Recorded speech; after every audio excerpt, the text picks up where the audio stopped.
Bismillahirrahmanirrahim. Assalamualaikum warahmatullahi wabarakatuh.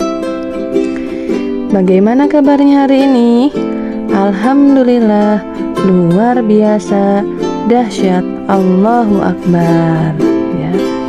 Semoga sehat-sehat semuanya ya, dan tetap semangat belajarnya ya, walaupun kita masih online belajarnya, tapi kita tidak mengurangi semangat belajarnya ya, karena belajar itu dimanapun kalian berada ya, walaupun di rumah kalian tetap harus semangat ya.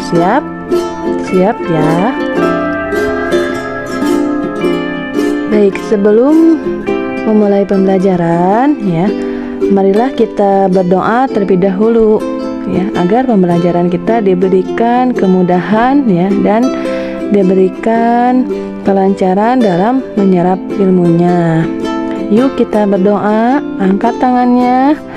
Bismillahirrahmanirrahim.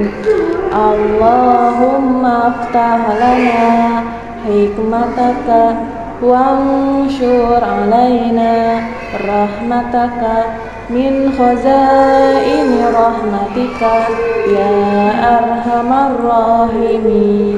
Amin ya rabbal alamin. Baik, sebelum kita memulai, nah, kalian silahkan ya, dipersiapkan dulu buku alat tulisnya. Dan hari ini kita akan belajar mata pelajaran IPA ya.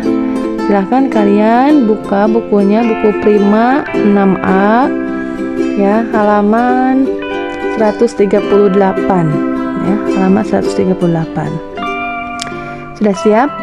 Siap ya. Nah, baik anak soleh dan soleha, hari ini kita akan belajar tentang perkembangbiakan tumbuhan dan perkembangbiakan hewan. Nah, perkembangbiakan tumbuhan, ada perkembangbiakan tumbuhan secara generatif dan perkembangbiakan tumbuhan secara vegetatif. Begitu juga perkembangbiakan hewan ya, ada perkembangbiakan hewan secara generatif dan perkembangbiakan hewan secara vegetatif ya. Silakan menyaksikan. Nah, materi hari ini kita akan belajar tentang perkembangbiakan tumbuhan. Dalam Quran surat Al-Hijr ayat 22 yang artinya, dan kami telah meniupkan angin untuk mengawinkan tumbuh-tumbuhan, dan kami turunkan hujan dari langit, lalu kami beri minum kamu dengan air itu, dan sekali-kali bukanlah kamu yang menyimpannya. Nah, dalam Quran surat Al-Hijr itu sudah dijelaskan ya, bahwa Allah itu telah meniupkan angin untuk mengawinkan tumbuh-tumbuhan untuk proses perkembangbiakan, yaitu melalui penyerbukan ya, melalui angin. Kemudian menurunkan hujan ya dari langit untuk minum atau untuk menyuburkan tanaman ya. Itu Quran surah Al-Hijr ayat 22, jadi tentang perkembangbiakan tumbuhan. Baik. Nah, pada kesempatan hari ini kita akan belajar perkembangbiakan tumbuhan ya. Nah, perkembangbiakan tumbuhan itu terbagi menjadi dua ya, yaitu secara generatif ya. Yang kedua yaitu secara vegetatif ya. Yang manapun vegetatif dibagi dua, yaitu ada vegetatif alami dan vegetatif buatan. Nah, silahkan kalian buka halaman 139 ya. Di sana ada perkembangbiakan tumbuhan secara generatif ya. Hari ini Ibu akan menjelaskan Terlebih dahulu perkembangbiakan tumbuhan generatif. Perkembangbiakan generatif pada tumbuhan yaitu yang melibatkan induk jantan dan induk betina. Ya. Nah, perkembangbiakan generatif adalah perkembangbiakan yang melibatkan induk jantan dan induk betina. Ciri perkembangbiakan generatif pada tumbuhan adalah munculnya bunga, ya. Munculnya bunga pada tumbuhan tersebut. Nah, sekarang bagian-bagian bunga ya. Ya, induk jantan, alat reproduksi induk jantan itu benang sari, ya. Sedangkan induk betina yaitu putik, ya. Baik, kita akan membahas bagian-bagian bunga. Silakan perhatikan gambar yang tertera, ya. Di sana ada bagian benang sari. Nah, benang sari itu merupakan alat reproduksi jantan, ya, pada tumbuhan. Sedangkan putik alat reproduksi betina, ya, pada bunga. Kemudian ada bagian kepala putik. Kemudian tangkai putik. Ada mahkota bunga, yaitu mahkota bunga, ya. Yang memiliki warna yang mencolok itu mahkota bunga. Kemudian ada kelopak bunga.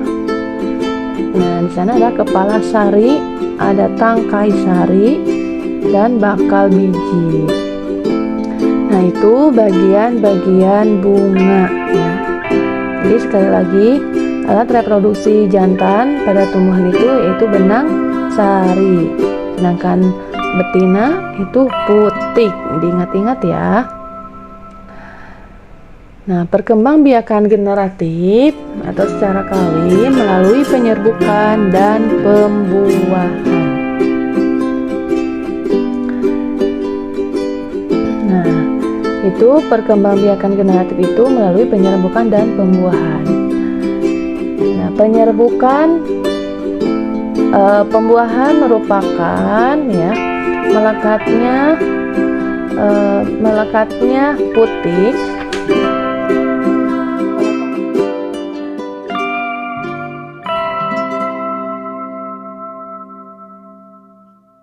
sedangkan penyerbukan melekatnya benang sari, ya, atau jatuhnya serbuk sari ke kepala putik, ya. Itu penyerbukan. Nah, setelah penyerbukan itu nanti serbuk sari menuju ruang bakal biji, ya. Serbuk sari menuju ruang bakal biji, ya, di putik, dan akan terjadinya pembuahan.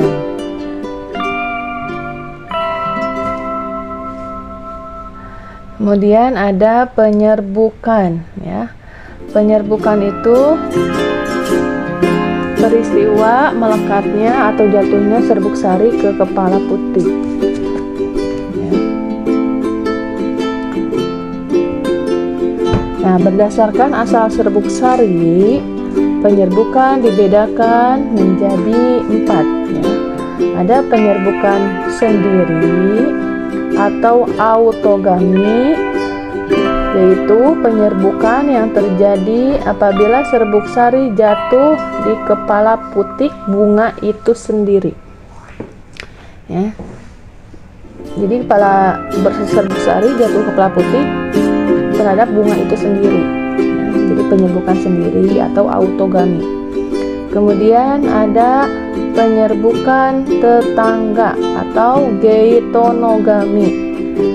Penyerbukan tetangga adalah penyerbukan yang terjadi apabila serbuk sari dari suatu bunga jatuh di kepala putik bunga lain yang masih dalam satu tumbuhan, ya. Jadi serbuk sari jatuh ke kepala putik itu masih jatuh ke kepala putik bunga lain tetapi masih satu tumbuhan, ya.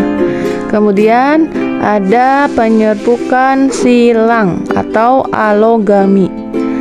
Penyerbukan silang adalah penyerbukan yang terjadi apabila serbuk sari jatuh di kepala putik bunga pada tumbuhan yang berbeda, tetapi masih satu jenis ya.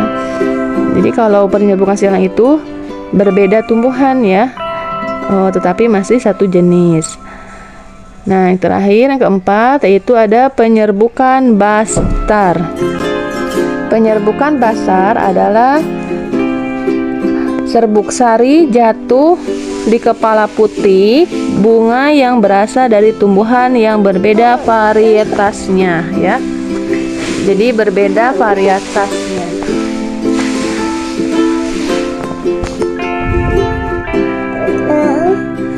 Nah, selanjutnya ada penyerbukan terjadi karena bantuan perantara dari luar ya. Kalau tadi penyerbukan berasal dari asal serbuk sarinya, sekarang penyerbukan karena bantuan perantara dari luar. Yaitu ada bantuan hewan ya. Penyerbukan dengan bantuan hewan atau disebut zoidiogami ya. Nah, tumbuhan yang penyerbukannya dibantu oleh hewan biasanya memiliki warna mahkota yang mencolok, berbau khas, dan memiliki kelenjar nektar ya.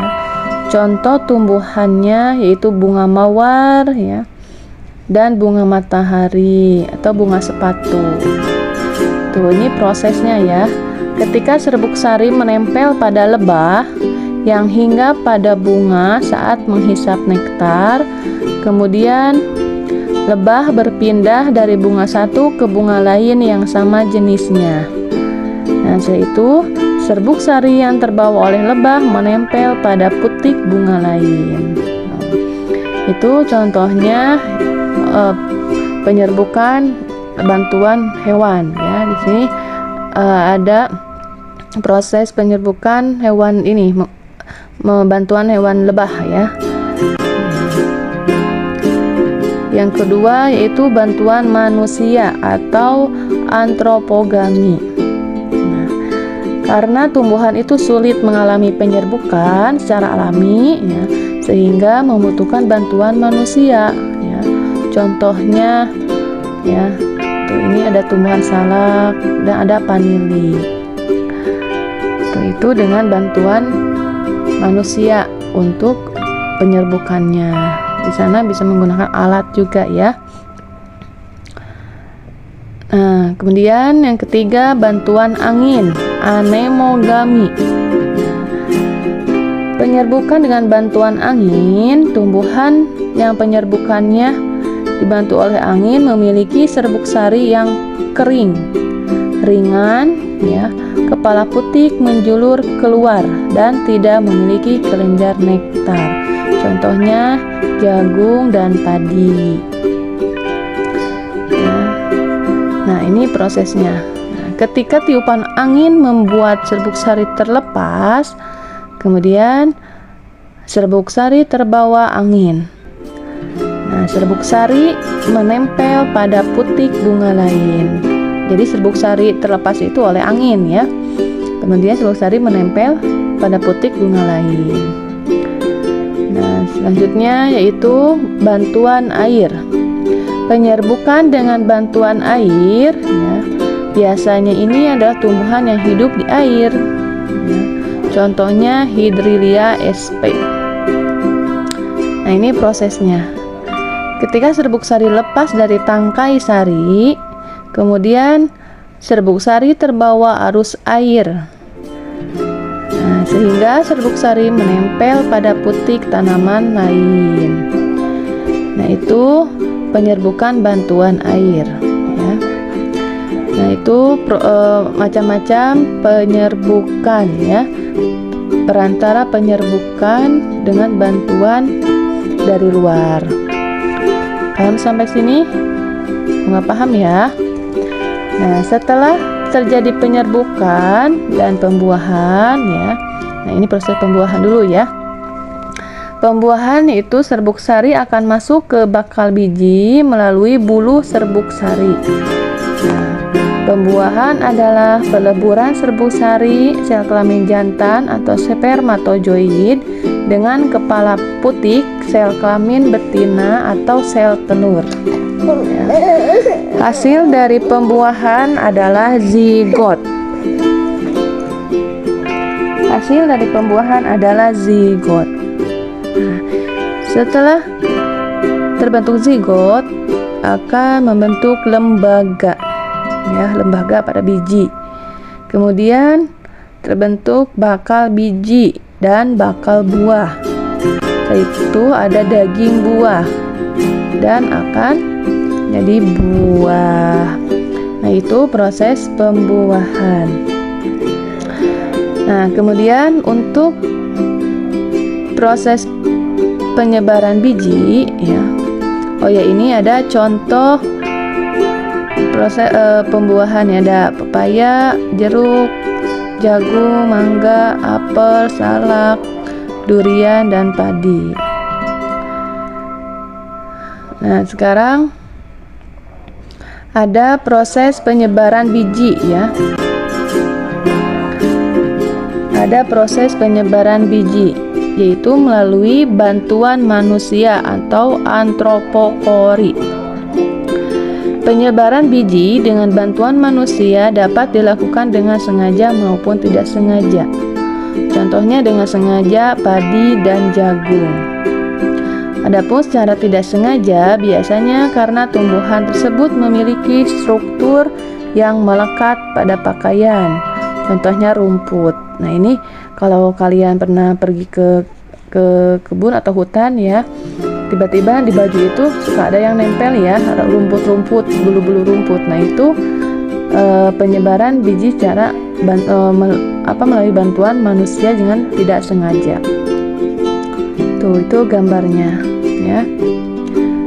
Kemudian ada bantuan hewan atau zookori.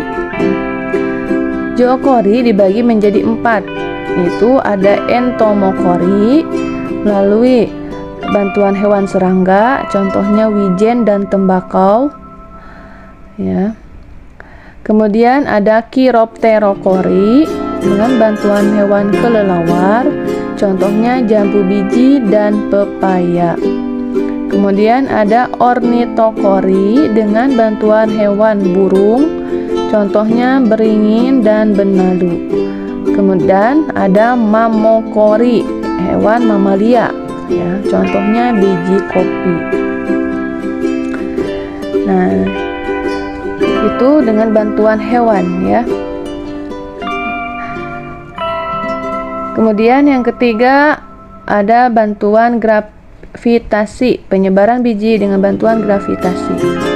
Buah yang sudah matang akan jatuh dari pohonnya karena adanya gravitasi bumi, ya. Contohnya buah mangga. Jadi ketika buah mangga itu sudah matang akan jatuh, ya, dari pohon, ya, ataupun pohon jambu juga bisa, ya, kalau udah matang karena suka jatuh. Nah, kemudian anak soleh dan soleha, bantuan angin hari atau ini anemokori. dari perkembangbiakan Ciri-ciri tumbuhan tanaman yang secara mengalami vegetatif. Anemokori, Ada perkembangbiakan yaitu tumbuhan kecil, secara vegetatif biji alami ringan dan dan bersayap. perkembangbiakan Contohnya tumbuhan bunga dan vegetatif demion. buatan. Nah, itu, ya. Selamat Itu dengan menyaksikan. bantuan angin penyebaran bijinya. Yang terakhir dengan bantuan air atau hidrokori, ya. Ciri-ciri tanaman yang mengalami hidrokori itu hidup di dekat daerah perairan, contohnya kelapa dan bakau, ya. Nah, itu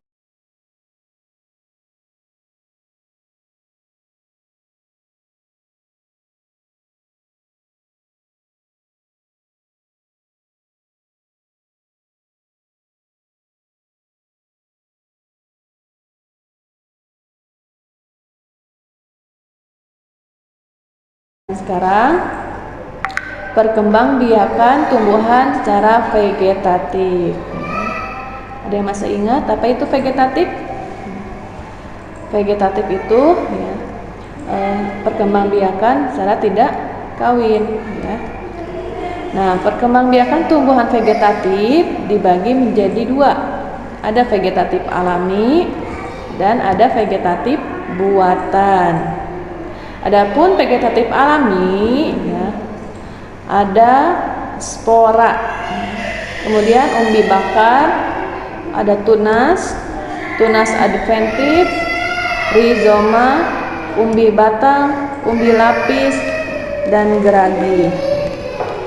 Nah, sedangkan vegetatif buatan ya, itu ada mencangkok, ada stek, sambung atau enten ya, dan ada okulasi dan runduk ya, merunduk.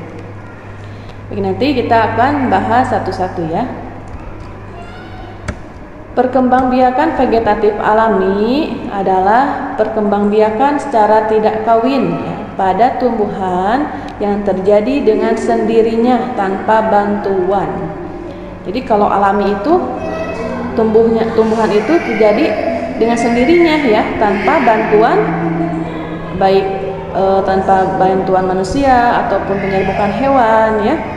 Jadi alami, langsung tumbuh. Nah, itu contohnya vegetatif alami itu ada tadi ya, kentang itu umbi batang. Kemudian ada bawang merah, ada wortel, cocok bebek, ada akar tinggal, ada pisang, dan ada stroberi. Ya, itu contoh-contohnya. Baik, kita akan bahas yang pertama vegetatif alami ya, yaitu satu spora. Spora adalah bagian tumbuhan yang fungsinya mirip dengan biji, yaitu untuk memperbanyak tumbuhan. Nah, di bagian belakang daun terdapat bagian yang bulat ya, apabila itu dilihat dengan bantuan mikroskop ya, tidak bisa dilihat dengan kasat mata. Nah, bagian tersebut itu disebut kotak spora. Nah, di dalam kotak spora terdapat spora. Jadi spora itu sebagai alat perkembangbiakan pada tumbuhan spora. Apa saja tumbuhan spora itu? Itu tumbuhan hias ya, paku-pakuan, terus suplir ya, itu contohnya. Nah, tuh di sana ada tumbuhan paku, ada suplir di gambar ya. Itu salah satu contoh tumbuhan spora dengan vegetatif alami. Kemudian yang kedua ada tunas ya. Tunas adalah tumbuhan muda yang baru tumbuh dari bagian tubuh induk tumbuhan. Nah, kalian pernah melihat atau kalian di kebun ya, sering melihat pohon pisang. Nah, pohon pisang itu perkembangbiakannya secara tunas ya, alami, vegetatif alami secara tunas. Nah, tunas juga ada tumbuhan ya, tumbuhan yang baru itu ada dari yang tumbuh dari bagian tubuh daun ya, akar, daun, tangkai ya. Nah, kalau ini tunas adventif ya. Nah, kalau tunas adventif, tunas yang muncul di tepi daun atau akar. Contohnya itu ada cocor bebek. Cocor bebek itu tunas adventif ya. Kemudian ada akar, tunas akar. Tunas adventif bagian akar. Contohnya cemara. Kemudian yang ketiga akar tinggal, rizoma. Akar tinggal adalah batang yang berbentuk seperti akar, berbuku-buku dan menjalar di dalam tanah. Nah, ini biasanya ini ya, bumbu dapur kayak lengkuas, jahe, kencur, ya, kunyit. Nah, itu contoh akar tinggal rizoma. Jadi cirinya itu akar tinggal itu berbentuknya seperti akar ya, berbuku-buku. Nah itu atau bisa dijadikan sebagai obat tradisional ya, kalau rhizoma itu, akar tinggal itu. Contohnya kencur, kunyit ya. Baik, selanjutnya yang kelima ada umbi batang. Umbi batang adalah batang yang menggembung dan tumbuh di dalam tanah. Kalian pernah atau suka memakan kentang? Nah, di bagian kentang itu ada bagian yang menggembung. Nah, bagian yang menggembung itu sebagai cadangan makanan ya, cadangan makanan pada tumbuhan. Nah, di sana ada, apabila kentang itu disimpan ya di tempat yang lembab ya, maka akan muncul tunas. Nah, tunas ini apabila ditanam itu akan menjadi tumbuhan baru ya. Itu umbi batang. Contohnya itu ada kentang, umbi jalar, itu umbi batang. Kemudian ada umbi lapis. Umbi lapis adalah lapisan-lapisan daun yang mengelilingi batang dan tumbuh di dalam tanah. Contohnya bawang, perbawangan, bawang bombay, bawang putih, bawang merah. Nah, umbi lapis itu ya, karena ada lapisan-lapisan ya. Kalau kalian mengupas bawang ya, baik itu bawang putih atau bawang merah, itu ada lapisan-lapisannya ya. Nah, lapisan-lapisan itu merupakan lapisan-lapisan daun ya, yang terbentuk. Nah, di sana ada bagian cakram dan siung. Kemudian akar. Nah, cakram itu bagian yang keras yang di bawah ya. Nah, apabila sudah tumbuh siung dan akar, nah itu bisa ditanam kembali ya, akan tumbuh menjadi tumbuhan baru. Itu umbi lapis. Jadi bisa kalian membedakan antara umbi batang, lapis, nanti ada umbi akar ya. Kalau tadi umbi batang itu contohnya itu kentang menggembung ya, bagian batang. Nah, kalau umbi lapis itu berlapis-lapis. Ingatnya itu berbawangan ya. Ada bawang merah, bawang putih, dan bawang bombay. Kemudian ada umbi akar. Nah, ini umbi akar adalah akar yang menggembung, berisi cadangan makanan dan tumbuh di dalam tanah. Umbi akar tidak bisa sebagai alat perkembangbiakan, namun biasanya terdapat tunas yang berfungsi sebagai alat perkembangbiakan. Contohnya itu singkong. Kalian suka makan singkong? Nah, suka ya. Itu sebagai karbohidrat juga singkong itu. Nah, singkong itu merupakan umbi akar ya. Kemudian ada wortel. Wortel juga sama ya, sebagai umbi akar. Kalau tadi umbi batang, bisa membedakan ya mana ya umbi akar dan mana umbi batang. Kemudian umbi lapis juga. Nah, selanjutnya ada geragi atau stolon. Geragi adalah batang yang menjalar di dalam atau di atas permukaan tanah. Geragi tersusun atas ruas-ruas. Setiap ruas yang menempel pada tanah akan membentuk akar dan tumbuh tunas baru. Nah, itu contohnya ada stroberi ya, arbei. Nah, itu merupakan perkembangbiakannya secara geragi atau stolon. Jadi apabila di geragi itu merambat ya atau menjalar. Nah, apabila sudah tersusun ruas-ruas dan menempel ke tanah, nah itu akan membentuk akar dan akan tumbuh menjadi tunas baru. Paham ya? Itu perkembangbiakan tumbuhan secara vegetatif alami ya, alami. Nah, sekarang perkembangbiakan tumbuhan secara vegetatif buatan. Buatan ya. Nah, vegetatif buatan itu ada tanpa perbaikan sifat dan dengan perbaikan sifat. Tanpa perbaikan sifat, contohnya itu dengan mencangkok, kemudian stek dan merunduk.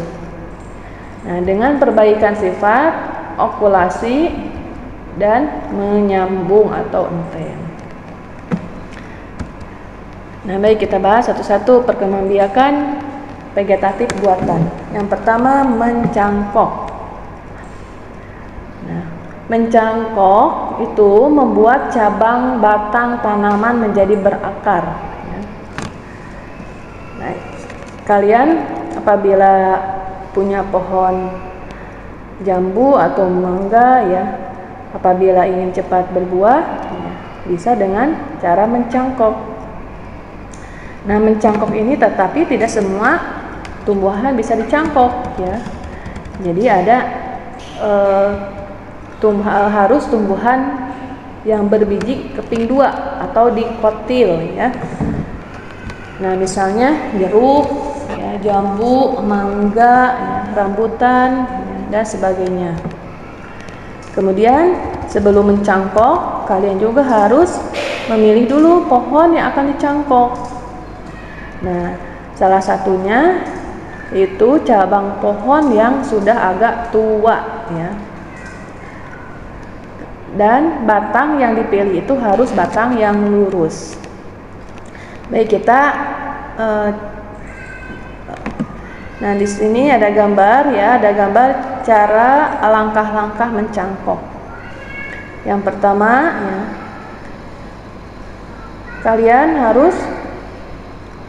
kalian harus memilih dulu pohon yang akan dicangkok ya. Pohon yang sudah agak tua dan batang yang lurus. Kemudian buat sayatan melingkar ya, kira-kira sepanjang 10 cm ya. Kemudian kupas kulitnya ya. Nah, setelah dikupas, hilangkan bagian kambiumnya ya, dengan cara mengerik bagian yang dirasakan berlendir. Jadi setelah disayat ya, kemudian di bagian kambiumnya itu dihilangkan ya dengan dikerik. Nanti itu akan keluar lendir. Kemudian setelah disayat dan dihilangkan kambiumnya, tutup sayatan tersebut dengan tanah yang subur ya. Kemudian bungkus tanah dengan sabut kelapa atau plastik. Kemudian ikat ya pada kedua bagian ujungnya. Nah, itu untuk mencangkok ya. Nah, setelah ditutup ya, kemudian kalian lakukan siram ya, penyiraman secara teratur. Nah, setelah 3 minggu, kurang lebih 3 minggu ya, amati pertumbuhan akar dari ujung plastik. Jadi kalau yang berhasil mencangkoknya itu nanti akan tumbuh akar. Nah, jika sudah tumbuh akar ya, potonglah cangkokan tersebut. Kemudian tanam hasil cangkokan pada tanah yang subur ya, dan cukup mendapat cahaya matahari. Nah, itu langkah-langkah mencangkok ya. Kalian nanti bisa dipraktekkan ya, kalau punya pohon jambu ya, atau mangga, nanti sama umi atau abinya ya, dengan bimbingan umi abinya. Baik, yang selanjutnya yaitu dengan stek ya. Nah, stek memotong bagian tumbuhan, kemudian ditanam dan dapat tumbuh menjadi tumbuhan baru. Nah, di stek ini ya, ada bagian stek batang, ya, daun, tangkai. Ya. Nah, ini stek batang, contohnya itu singkong ya. Adapun stek daun, contohnya itu lidah mertua ya. Sedangkan stek akar contohnya mawar. Nih, di sini ada gambar langkah-langkah untuk stek ya. Ini stek singkong ya, teman singkong. Yang pertama potong batang singkong ya dengan miring ya, secara miring. Nah, kemudian setelah dipotong lalu tancapkan ke tanah ya. Nah, setelah itu kalian rawat, disiram ya dengan rutin. Nah, setelah itu nanti akan tumbuh menjadi tumbuhan baru ya. Itu cara stek batang pada singkong. Jadi lebih mudah ya kalau stek. Tinggal potong secara merong ya, kemudian tanam lalu lakukan siram ya. Itu stek. Kemudian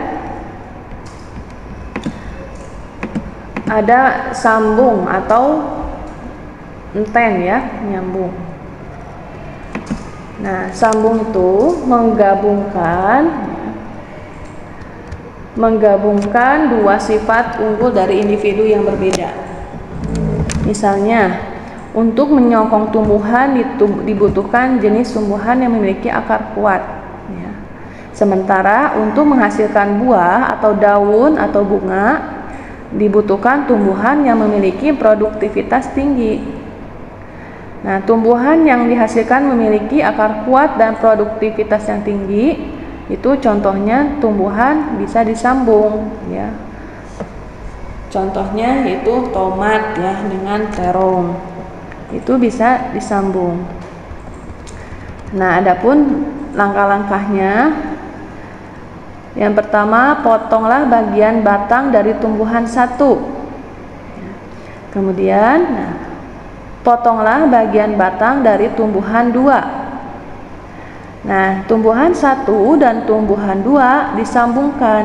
Ya. Sambungkan batang tumbuhan satu dan tumbuhan dua. Setelah itu, ikatlah kedua batang tumbuhan tersebut. Itu menyambung. Nah, contohnya tuh di sini ada mangga ya, pohon mangga.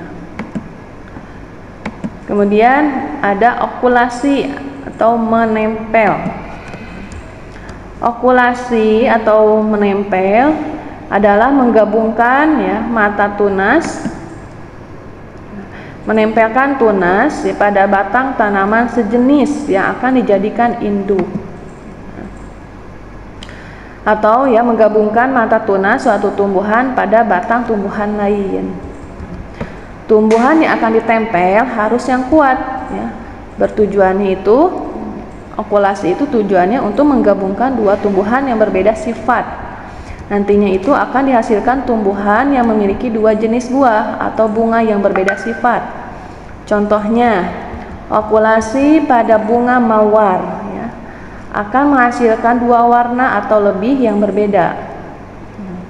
Jadi tumbuhan tersebut akan terlihat lebih indah ya, karena bunganya berwarna-warni. Nih, langkah-langkahnya. Yang pertama, iris kulit batang yang akan ditempeli. Kemudian, iris kulit batang yang memiliki tunas sebesar irisan batang yang akan ditempeli. Yang ketiga, irisan yang memiliki tunas ditempel pada batang yang akan ditempel. Kemudian, potonglah bagian atas jika tunas telah muncul. Jadi ditempel ya, dari tadi yang sudah tumbuhan satu dan tumbuhan dua itu ditempel. Kalau menyambung itu disambungkan ya, kalau ini ditempel. Baik, selanjutnya vegetatif alam buatan itu yaitu merunduk ya. Merunduk dengan cara merundukkan atau membenamkan bagian batang tumbuhan di dalam tanah. Merunduk itu proses menimbun batang ya ke dalam tanah. Pada batang yang ditimbun diharapkan tumbuh akar ya. Tumbuhan yang dapat dikembangbiakan dengan merunduk diantaranya ada arbeng, apel, stroberi, melati ya. Nah, itu salah satu contohnya. Adapun cara merunduk ya, yaitu yang pertama batang tumbuhan yang akan dikembangbiakan dirundukkan ya. Kemudian timbun atau benamkan batang tumbuhan tersebut ke dalam tanah. Jadi tadi batang tumbuhan yang dirundukkan itu kemudian ditimbun ya. Nah, setelah itu jika pada batang yang dirundukkan telah tumbuh akar, potong batang yang dirundukkan tersebut. Nah, kemudian tanam kembali. Nah, itu kalau itu merunduk ya. Ditimbun dengan cara ditimbun. Nah, itu vegetatif buatan ya, perkembangbiakan vegetatif buatan. Nah, adapun keuntungan dan kerugiannya ya. Keuntungannya itu sifat tumbuhan baru sama persis dengan sifat tumbuhan induknya. Nah, sekarang materi Dan akan cepat melanjutkan perkembangbiakan hewan ya. Perkembangbiakan hewan secara generatif dan perkembangbiakan hewan secara vegetatif. Apabila ingin Selamat cepat menyaksikan. hasilnya dibandingkan dengan kita menanam dari biji ya, itu bisa dengan mencangkok ataupun dengan tadi ya okulasi atau enten ya. Nah, adapun kerugiannya tidak memiliki akar tunggang sehingga mudah tumbang.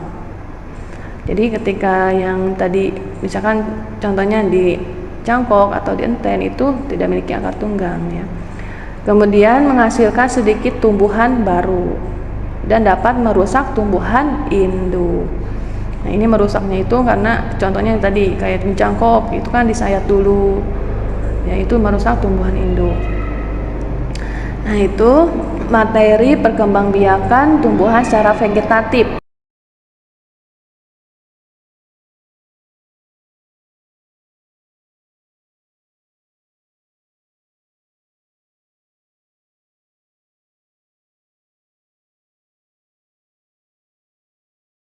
Perkembangbiakan hewan.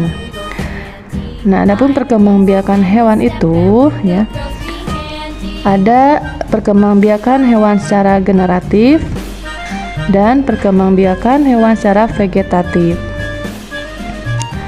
Nah, perkembangbiakan hewan secara generatif ya, ada ovivar, vivivar, ovovivivar.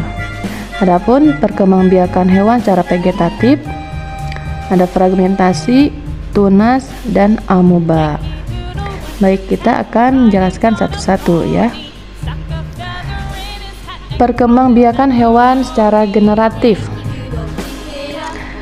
Nah, perkembangbiakan hewan secara generatif ya, pada hewan itu melibatkan induk jantan dan induk betina ya. Kalau induk jantan pada hewan itu ya, sel kelaminnya itu sperma ya, dan induk betina yaitu sel telur. Nah, perkembangbiakan generatif ini akan menghasilkan satu keturunan ya, yang mempunyai sifat pencampuran dari kedua induknya. Dan induk betina dan induk jantan ya, sperma dan sel telur ya, ketika dibuahi itu akan terbentuk zigot ya. Kemudian akan tumbuh menjadi embrio kemudian atau janin ya.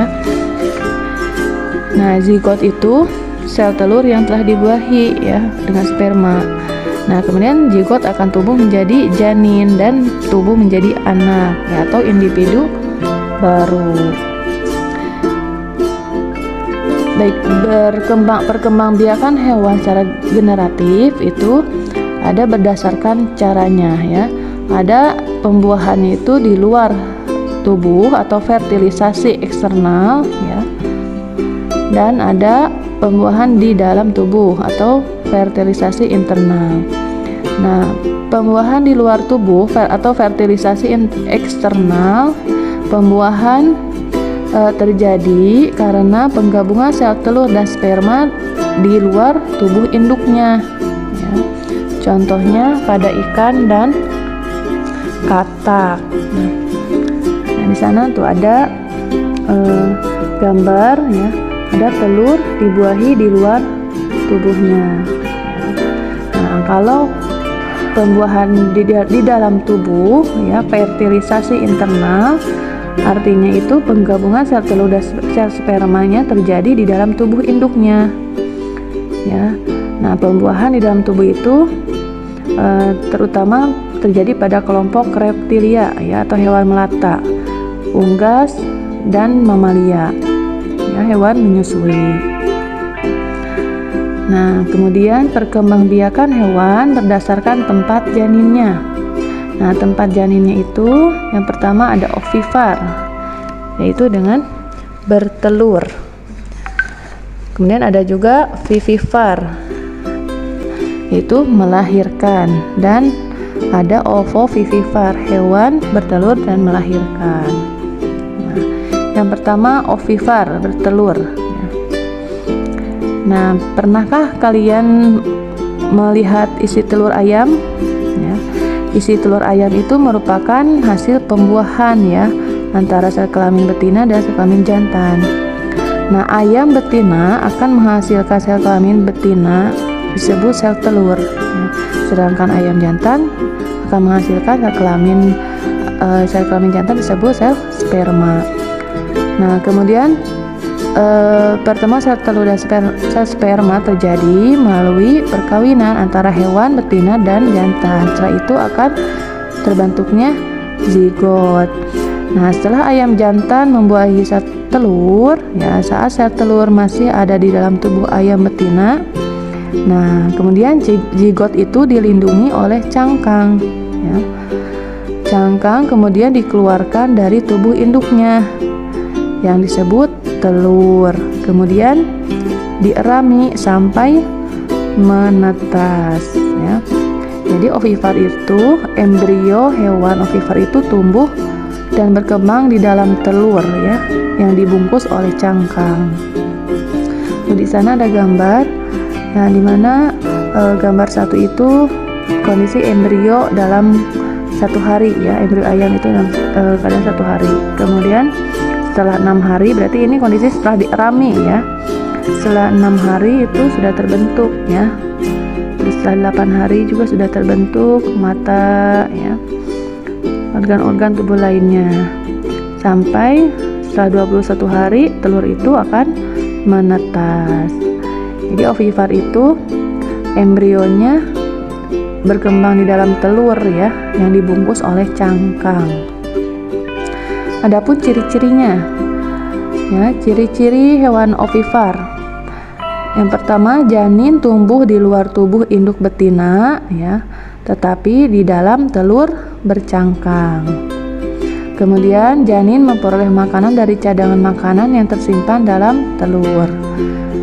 Yang ketiga, janin tumbuh relatif cepat. Ya. Ini telur ayam sampai 21 hari ya, relatif cepat. Kemudian yang keempat, bentuk tubuh anak umumnya sama dengan bentuk tubuh induknya. Yang kelima, tidak mempunyai daun telinga. Ya. Yang keenam, tidak mempunyai kelenjar susu. Dan yang kedelapan, tidak menyusui anaknya. Contohnya itu unggas ya, ada bebek, ya, angsa, kemudian ayam, ya, dan jenis pisces atau ikan. Kemudian ada burung, aves, ya. Ada kelompok insekta, itu kupu-kupu, ya, dan ada katak. Ya. Nah, itu berkembangbiaknya secara ovipar, ya.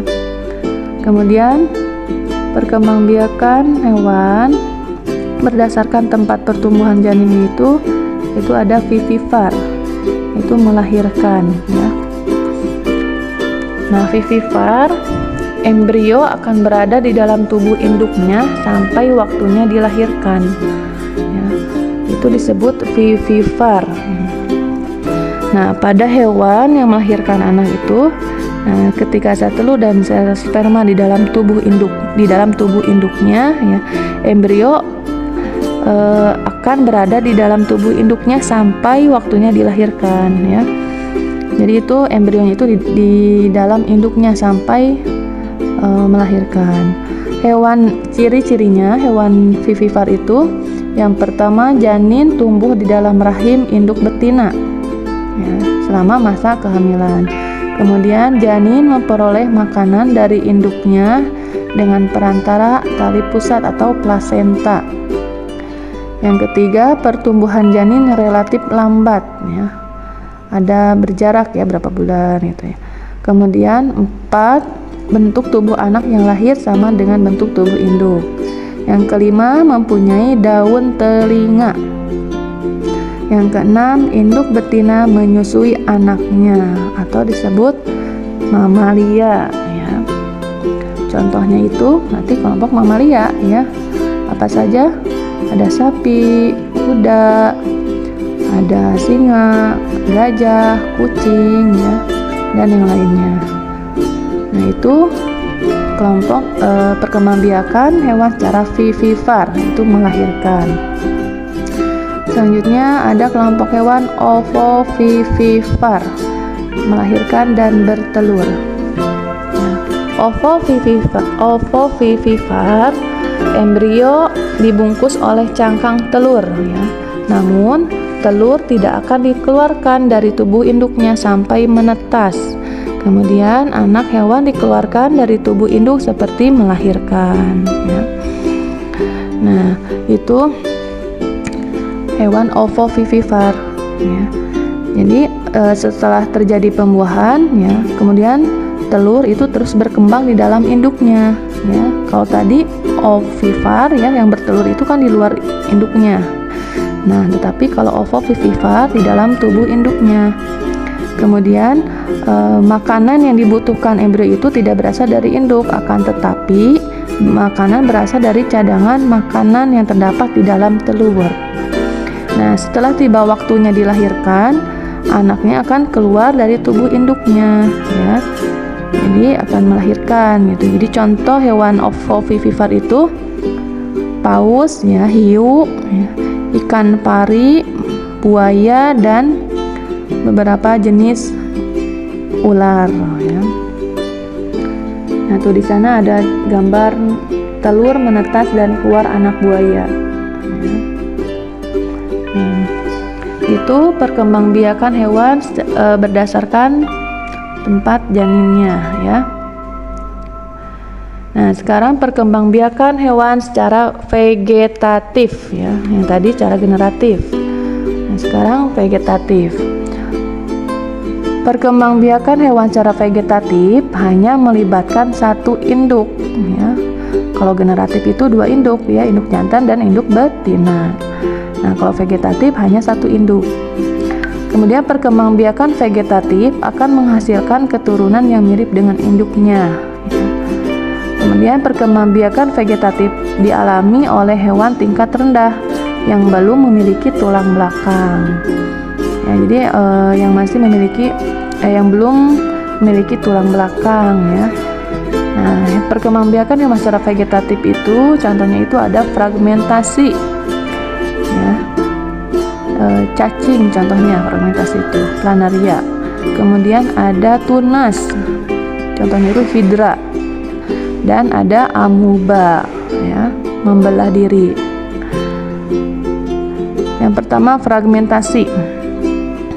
Nah, fragmentasi adalah perkembangbiakan pada hewan dengan memotong bagian tubuhnya menjadi beberapa bagian. Kemudian potongan tubuhnya menjadi individu baru, ya. Jadi fragmentasi itu perkembangbiakan hewan itu dengan memotong bagian tubuhnya, ya. Nah, bagian potongan itu nanti akan tumbuh menjadi individu baru. Contohnya itu planaria, ya, atau cacing pipih. Nah, cacing pipih ini bisa ditemukan di bawah bebatuan di sungai ya. Ukurannya sangat kecil. Nah, jika kita potong salah satu bagian tubuhnya, potongan tubuh itu akan tumbuh menjadi individu baru.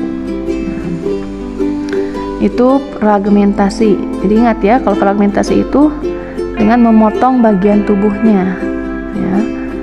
Kemudian yang kedua, tunas. Tunas akan tumbuh dan berkembang dari tubuh induk ya. Kemudian akan melepaskan diri dan menjadi individu baru.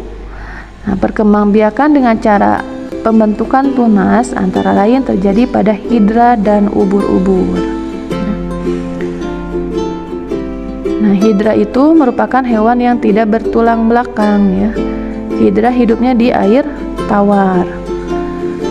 Nah, ketika pada tubuh hidra dewasa itu nanti akan muncul tonjolan. Tonjolan tersebut itu akan tumbuh membesar. Nah, ketika setelah cukup besar, tonjolan itu akan menjadi akan terlepas dari tubuh induknya. Ya. Itu di sana tuh ada gambar ya. Di sana itu hidra yang sudah dewasa ya, yang sudah memiliki tonjolan itu tunas ya. Nah, itu nanti tunas itu akan terlepas dari tubuh induknya dan akan tumbuh menjadi individu baru. Nah, itu contohnya hidra ya, tunas itu.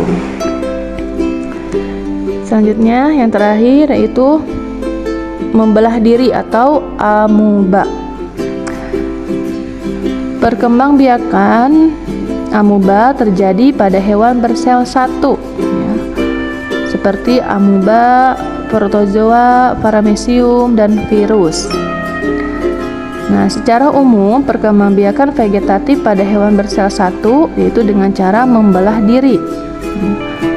Hewan bersel satu seperti amuba mempunyai inti sel. Nah, ini kalau amuba ini hewan itu tidak bisa dilihat dengan kasat mata ya, harus menggunakan mikroskop alat tertentu ya, karena sangat kecil ya, hewan bersel satu itu sangat kecil ya. Nah, hewan bersel satu itu yang mempunyai inti sel. Nah, perkembangbiakan itu ketika inti sel itu itulah ya, materi dua bagian, perkembangbiakan tumbuhan dan perkembangbiakan hewan. Akhirnya akan terbentuk dua sel amuba baru. Ya. Kedua amuba ini akan hidup mandiri dan akan membelah diri lagi dan bisa bermanfaat. Jadinya itu kalau amuba itu membelah diri. Mohon maaf atas segala kekurangannya. Wassalamualaikum warahmatullahi wabarakatuh. Membelah menjadi dua bagian. Nah, ketika sudah menjadi dua bagian akan menjadi masing-masing ya. Bagian ini akan menjadi terbentuk sel yang baru ya. Nah, itu amuba ya, dengan membelah diri. Nah, perkembangbiakan hewan secara vegetatif ya, itu tadi ada 3 ya, fragmentasi, tunas, dan amuba.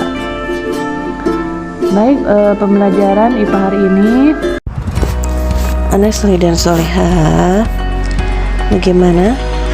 Sudah paham materi perkembangbiakan tumbuhan dan hewan?